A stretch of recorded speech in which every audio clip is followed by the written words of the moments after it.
باللہ من الشیطان الرجیم بسم اللہ الرحمن الرحیم ان اللہ اشتری من المؤمنین انفسهم واموالهم بان لهم الجنہ صدق اللہ العظیم وصدق رسولہ النبی الامین الکریم ونحن علی ذلک لمن الشاہدین والشاکرین والحمد للہ رب العالمین۔ قبل عرض و معروض دو تین شعر بعد چند لفظہ حضرات کی سماعتوں کے حوالے ہیں۔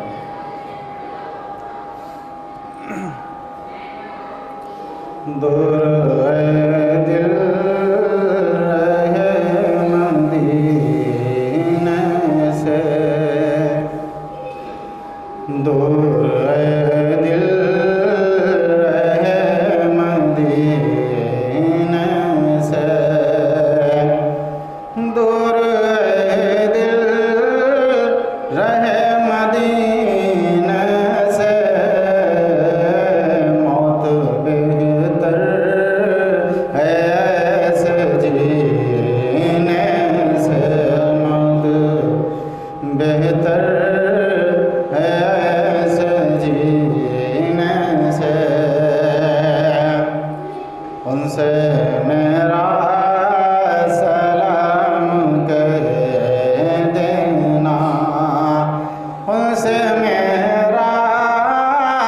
سلام کہہ دینا، جا کے تو اے صبا قرینے سے، جا کے تو اے صبا قرینے سے، اور ذکر سرکار کرتے ہیں مومن، ذکر سرکار کرتے ہیں مومن، ذکر سرکار کرتے ہیں مومن، کوئی مر جائے جل کے کینے سے، کوئی مر جائے جل کے کینے سے، اور بارگاہ خدا میں کیا پہنچے، بارگاہ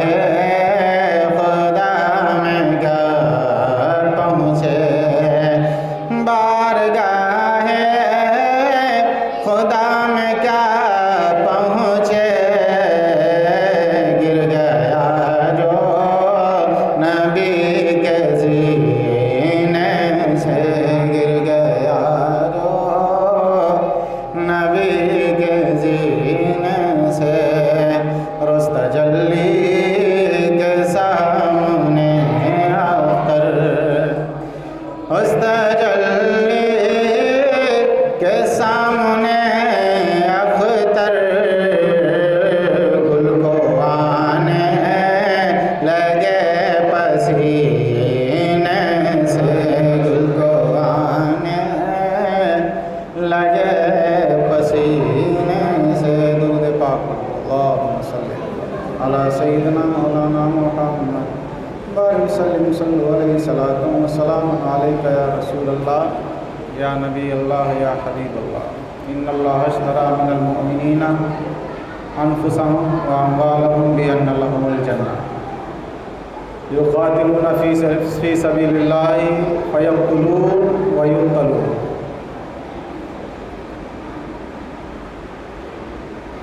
اللہ رب العزت نے مومنین کی جانوں کو اور ان کے مالوں کو بعوض جنت کے خرید لیا، جیسا کہ آپ نے گزشتہ جمعہ میں سنا تھا کہ جو جدید ایمان لائے تھے جن کا نام سعد رکھا گیا تھا، وہ رنگ کے کالے اور چہرہ بھی آپ کا بھدا تھا، تو انہوں نے سرکار کی بارگاہ میں عرض کی، یا رسول اللہ مجھے تقریباً 8 مہینے ایمان لائے ہو گئے، اور جو آپ کی مجلس میں لوگ حاضر ہیں سب کو میں شادی کا پیغام دے چکا ہوں، لیکن میرے رنگ کے کالے ہونے کی وجہ سے میرے چہرے کے بدنما ہونے کی وجہ سے کوئی اپنی بیٹی مجھے دینے کے لیے تیار نہیں۔ تو اللہ کے نبی صلی اللہ علیہ وسلم نے انہیں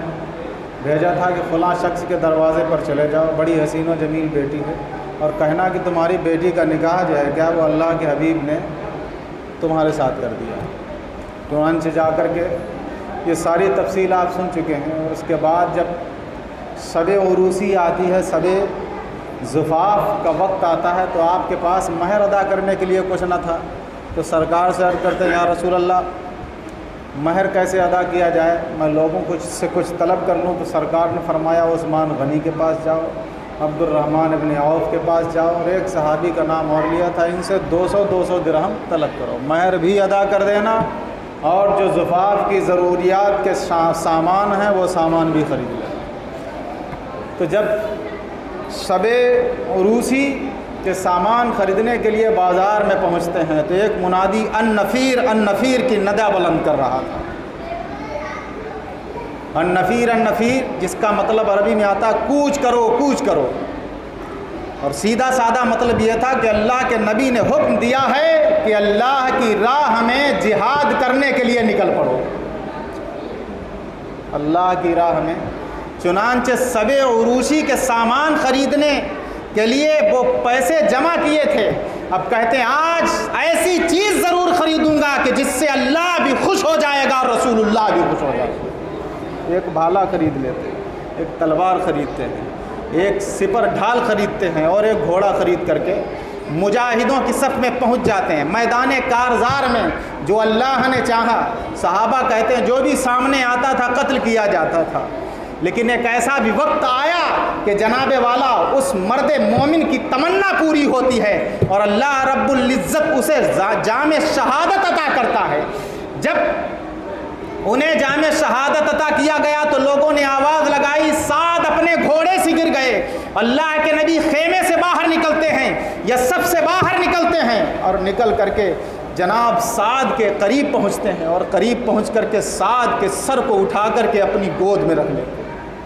اپنے گود میں رکھنے کے بعد حضرات گرامی، ارے قربان جاؤں ایسے نصیباں کہ جناب والا کہ جس کو دنیا میں محمد مصطفیٰ کی گود مل گئی ہو، ارے ہم تو کم نصیب ہیں کہ ہمیں مدینے میں ہی جگہ مل جائے، وہ تو گود ہے محمد مصطفیٰ کی۔ جنت کی نعمتیں اس گود پر قربان ہو جناب والا، کائنات کی ساری نعمتیں اس گود میں موجود ہیں جس میں حضرت سعد کا سر رکھا گیا تھا۔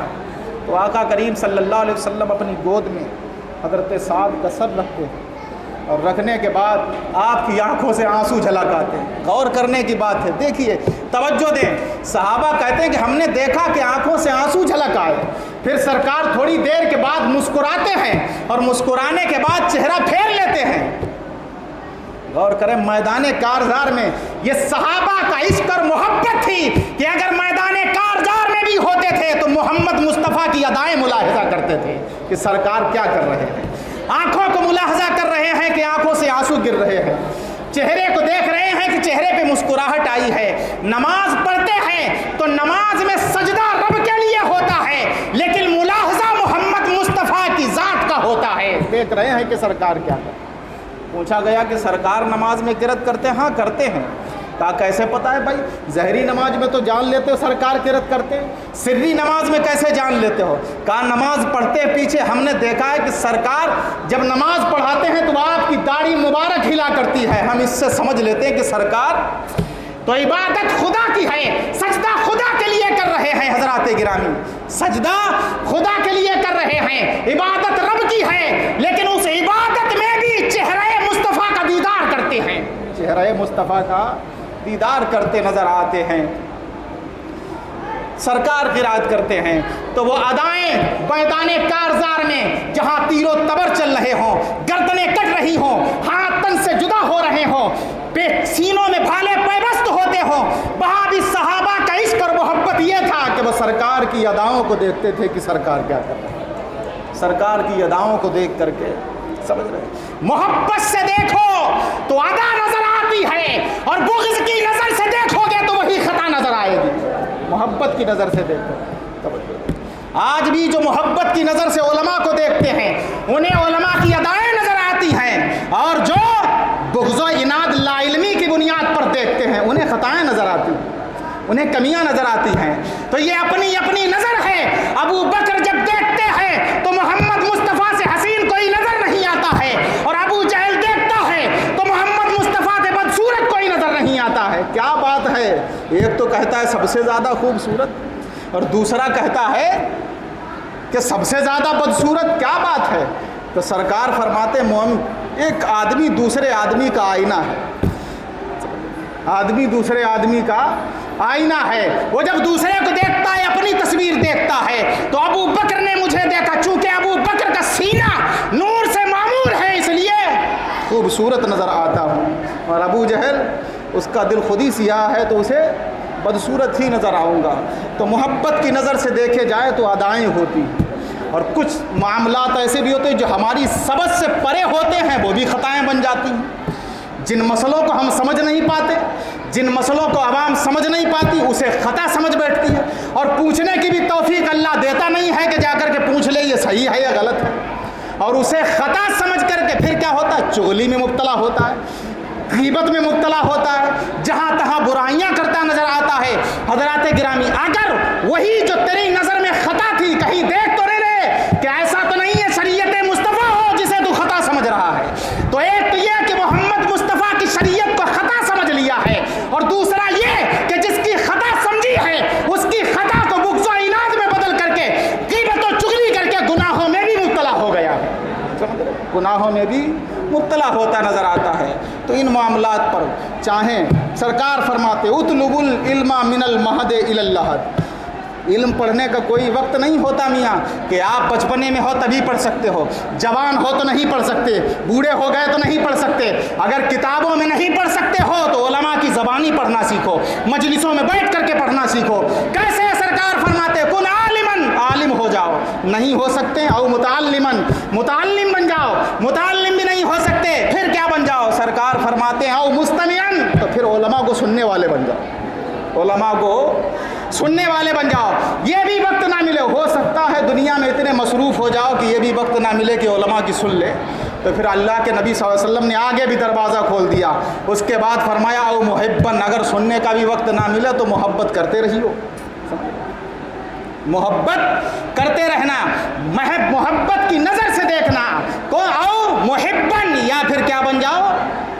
محبت کرنے والے بن جاؤ۔ ولا تکن خامسہ، پانچویں نہ بننا، فتہلک، کہیں ایسا نہ ہو کہ تم ہلاکت میں پڑ جاؤ۔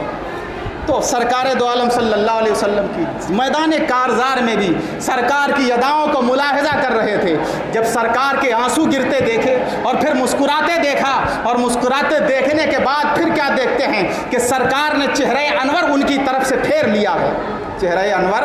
ان کی طرف سے پھیر لیا، تو صحابہ سے نہ رہا گیا جناب والا، صحابہ پوچھ بھی لیا کرتے یا رسول اللہ، دیکھیے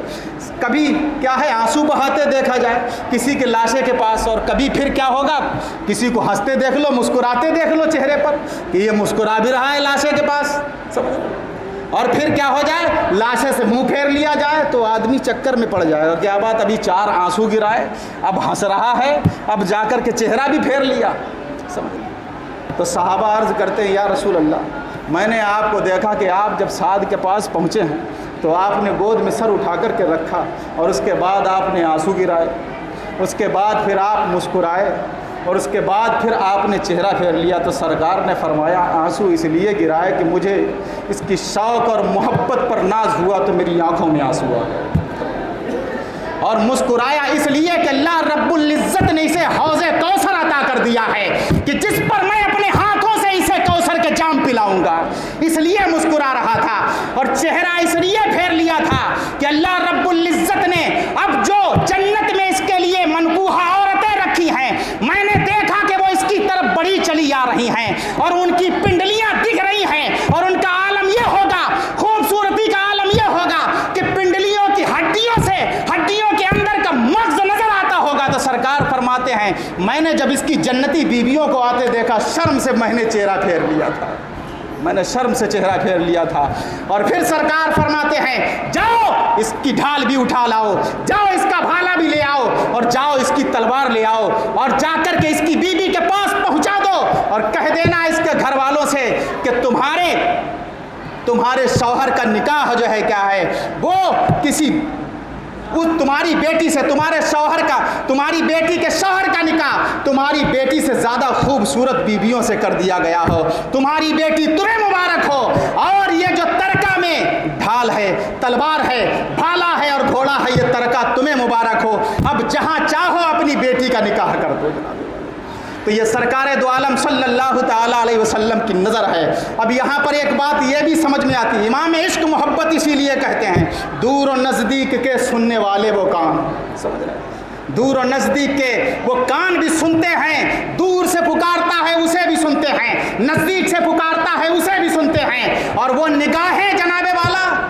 وہ نگاہیں، اور وہ نگاہیں بھی مدینے میں بیٹھ کر کے جنت کا نظارہ کرتی ہیں، حوض کوثر کا نظارہ کرتی ہیں۔ ارے ہمیں کپڑے کے اندر کا نہیں دکھتا، اور محمد مصطفیٰ جب ملاحظہ کرتے ہیں تو پنڈلیوں کے اندر، ہڈیوں کے اندر مغز کو بھی ملاحظہ کرتے نظر آتے ہیں۔ یہ نگاہ مصطفیٰ ہے، یہ نگاہ مصطفیٰ ہے۔ ہمارے سامنے پردہ آ جائے حائل ہو جاتا ہے، اور محمد مصطفیٰ کو اسی لیے علماء کہتے ہیں محمد مصطفیٰ نور ہیں۔ بتاؤ نور سے حائل کہیں دیوار ہوتی ہے، نظر شیشے پہ جب پڑتی ہے فوراً پار ہوتی ہے۔ تو محمد مصطفیٰ نور ہیں، اور نور کے قائل علماء اہل سنت از ابتدا اب تک ہیں اور آخر تک رہیں گے۔ درود پاک پڑھیے، اللہم صلی علی سیدنا مولانا محمد بارک وسلم، صلو علیہ صلاۃ و سلام علیک یا رسول اللہ۔ اب معاملات یہ ہیں کہ ادھر تو شہید ہوتے ہیں، اب جس کا بندہ شہید ہوا ہے اسے صبر کیسے کرنا چاہیے، اسے صبر کیسے کرنا چاہیے، چونکہ اب شوہر کا انتقال، جس دن شادی ہوئی اسی دن کسی کے شوہر کا انتقال ہو جائے، کیا کیا تمنائیں اس نے اپنے سینے میں بسا کے رکھی ہوں گی۔ ارے فیملی پلاننگ سب کرتے ہیں نہیں کرتے ہیں، یہ بنوا لوں مکان، یہ گاڑی خرید لوں، یہ زمین خرید لوں جناب والا، تاکہ ہمارے بچوں کا جو ہے کیا مستقبل صحیح ہو جائے اور ہمارے بچوں کا فیوچر صحیح ہو جائے، کیا کیا مستقبل کی تمنائیں بسا رکھی ہوں گی۔ لیکن صبر کیا گیا، آہو بکا سے کچھ نہیں ملنے والا، آہو بکا سے، چلانے سے، چیخنے سے، گلا پھاڑنے سے کچھ نصیب نہیں ہوتا۔ ان پر جب صبر کر لیا جاتا ہے تو اسی قرآن میں رب کہتا ہے کیا، وَبَشِّرِ الصَّابِرِينَ، خوشخبری دے دو صبر کرنے والوں کو۔ حضرت سلیمان علیہ السلام کا زمانہ، ایک بات بتا دوں آپ کو آخری، بس مختصر سی 2 منٹ کے اندر، حضرت سلیمان علیہ السلام کا زمانہ ہے۔ آپ کے زمانے میں ایک شخص ایک بلبل 1000 درہم میں خرید کر کے لاتا ہے، 1000 درہم میں ایک بلبل خرید کر کے لاتا ہے، اور وہ بلبل اس کے گھر میں جب بولتی تھی تو اسے بڑا سہانا لگتا تھا، بڑا اچھا لگتا تھا، بڑا اچھا لگتا، ہر دن بولتی بلبل، ہر دن بولتی۔ لیکن ایک دن کیا ہوا کہ بلبل کے پنجرے پہ آ کر کے ایک طوطا بیٹھ گیا، اور طوطا نے بلبل سے کچھ بات کی، اور اس کے بعد طوطا اڑ گیا، طوطا اڑ گیا، اور طوطا کے اڑنے کے بعد جو بلبل خاموش ہوئی ہے تو پھر اس نے بولنا ہی بند کر دیا۔ اب وہ بلبل کی آواز سننے کے لیے تڑپ رہا ہے جو 1000 درہم چاندی کے سکوں میں خرید کر کے لایا ہے، لیکن بلبل نہیں بول رہی۔ حضرت سلیمان علیہ السلام کے پاس پہنچتا ہے، چونکہ اللہ رب العزت نے آپ کو پرندوں کی زبان سکھائی تھی، پرندوں کی زبان سکھائی تھی۔ آپ بلبل سے پوچھتے ہیں کہ بلبل، اس نے جا کر کے شکایت کی کہ میری بلبل بول نہیں رہی، آپ بتائیں کیوں نہیں بول رہی۔ تو حضرت سلیمان علیہ السلام نے بلبل سے پوچھا کہ اے بلبل تو کیوں نہیں بول رہی؟ کہا کہ حضور میں اس لیے نہیں بول رہی ہوں چونکہ میں تو اپنے بچوں کو، اپنے پریوار کو یاد کر کے رویا کرتی تھی، اور میری اس رونے کی آواز کو یہ گیت سمجھ کر کے مست ہو جایا کرتا تھا، اسے گیت سمجھ کر کے یہ مست ہو جاتا تھا، اس لیے میں نے بولنا بند کر دیا ہے، اور میں بولوں گی بھی نہیں، اب میں بولوں گی بھی نہیں۔ چنانچہ سلیمان علیہ السلام نے اس سے کہا جاؤ اب یہ بلبل کبھی نہیں بولے گی۔ تو اب پالنے والا کہتا ہے کہ جناب جب یہ بلبل بولے گی نہیں، میں اسے خرید کر کے اسی لیے لایا تھا کہ میں اس کے گیت سنوں، اور جب یہ بولے گی نہیں تو پھر میرے یہ کس کام کی۔ چنانچہ اس نے پنجرے کا دروازہ کھول دیا، بلبل نکل کر کے اڑ جاتی ہے۔ اب بات بتانا یہ چاہتا ہوں کہ طوطے نے کہا کیا تھا، تو جناب والا طوطے نے بلبل سے یہ کہا تھا تیرے قید میں رہنے کی وجہ یہی ہے کہ تو چیخ رہی ہے، چلا رہی ہے، تو خاموش ہو جا، تجھے آزادی مل جائے گی۔ تو خاموش ہو جا, تجھے آزادی مل جائے گی. چنانچہ وہ تو روتی تھی, وہ گیت سمجھ کر کے مست ہوتا تھا, اور جب بلبل خاموش ہو گئی آزادی مل گئی. یوں ہی مصائب و آلام پر اگر رو گے چلاؤ گے تو قید میں رہو گے, اور جناب والا صبر کرو گے تو آزادی پا جاؤ گے. صبر کرو گے تو آزادی پا جاؤ گے. استغفر اللہ ربی من کل ذنب واتوب الیہ. لا الہ الا اللہ محمد الرسول اللہ. اشہد ان لا الہ الا اللہ واشہد ان محمدا عبدہ ورسولہ.